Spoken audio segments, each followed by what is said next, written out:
لكن الأعياد والمناسبات الدينية والشعارات، شكون اللي قال لك سيدي أنا النية ديالي بحال النية ديالهم؟ أنا ما ناويش نعبد الإله ديالهم ولا ناوي نشرك بالله. تفتحوا شوية، بركة من التشدد. فين باغيين توصلوا؟ حرمتوا علينا كل شيء.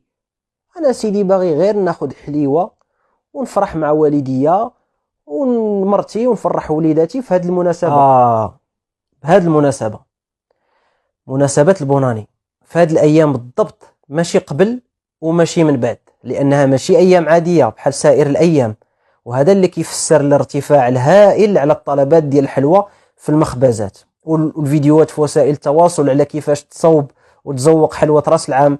إذا كاينة واحد ميزات هذه الأيام في النفوس ديال بعض الناس على سائر الأيام الأخرى. فهذا ماشي حدث عارض بحال مناسبة الزواج أو الاحتفال بالنجاح المدرسي أو بالتخرج، ولكن هو احتفال متكرر لأيام تعاد كل سنة.